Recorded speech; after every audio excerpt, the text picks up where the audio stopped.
What does blues, jazz, rock and roll, hip hop, and even certain elements of our beloved African American gospel music all have in common?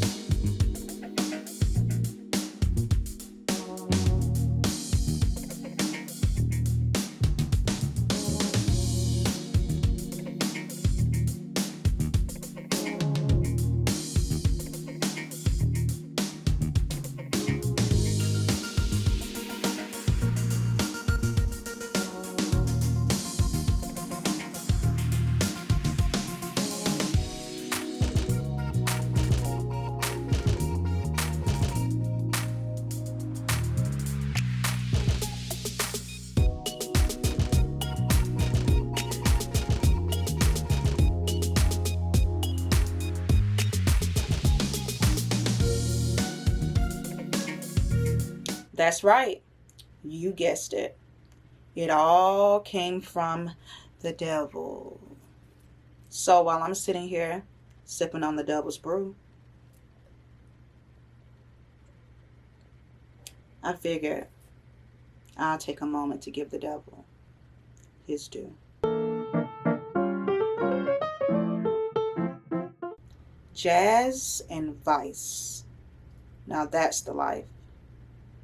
In the words of the late, great Curtis Mayfield, if there's a hell below, we're all going to go. As America entered the 20th century, a new music emerged that was unlike anything heard before. A liberating music, a sensuous music. Jazz was for the F word. He jazzed her. The J is sometimes spelled J-double-S, but J-double-Z had a definite sexual connotation. New Orleans, Storyville. A savage, lascivious, crude, and primitive Negro art form was brewing in the octoroon brothels of madams like Lulu White, where innovative musicians and performers were entertaining those who pursued interracial sex and all other vices. It was perhaps inevitable that at the turn of the century, the New Orleans brothels would seek to provide octoroon girls as a satisfiable fetish for its customers. But it is certainly curious that two of the most prominent and successful madams of the Storyville era were of mixed ancestry themselves. Lulu White, who proclaimed herself as the Diamond Queen of the demi-monde, became notorious throughout Storyville and wider New Orleans for her sensational personality, her many transgressions of legal and racial codes, and her reliance on the association of New Orleans with interracial sex, slave auctions, and the literary trope of the tragic octoroon to make her business in the flesh trade as profitable as possible. Until its forced closure in 1917, she was the owner and operator of one of the most frequented and extravagant brothels in Storyville. Mahogany Hall supposedly contained 5 parlors, 40 prostitutes, 15 bedrooms with adjoined bathrooms, and Tiffany stained glass windows. Jelly Roll Morton, Carmencita, and Tony Jackson were among the popular entertainers who would perform for White's clientele and sometimes even lodge at the hall too. It was this clientele, made up of some of the most powerful and wealthy men in Louisiana, that allowed White to so often get away with flouting the rules of segregation and showing off her wealth. Jazz and gin would surely lead to sin. And once you add sex and white women to the mix, the world is sure to end. Something illegal, something forbidden, therefore something quite desirable too. You know, most of us here were born in old Storyville. When time makes changes and the law clamps down, out go the good jobs and the good times and the music in the nighttime. Now how about one more tune before we leave?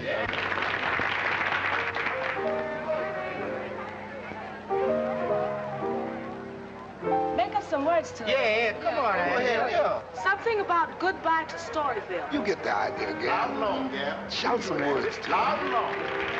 You can do it, Enda. Make it a good one. That's right, Andy. Sing it. All you old-time queens from New Orleans who live in Storyville. That's us.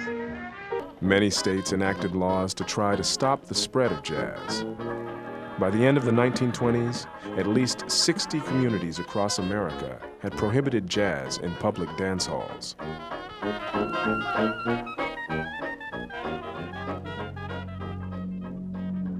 Clergy, politicians, parents, professors argued against the evils of jazz.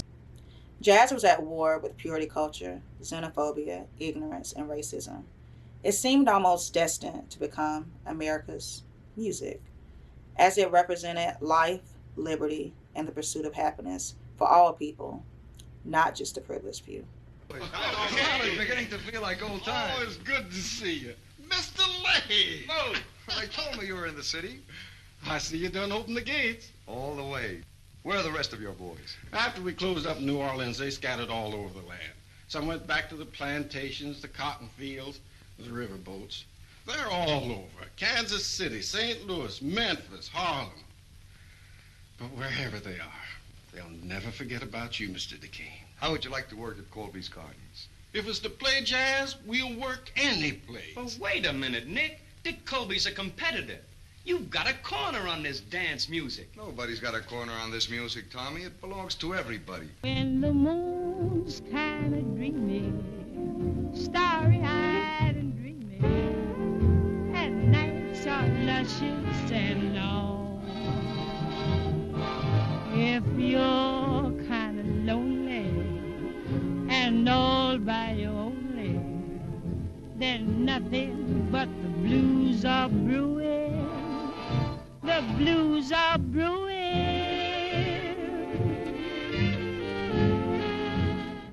Don't judge me. I'm just trying to get my kinks out.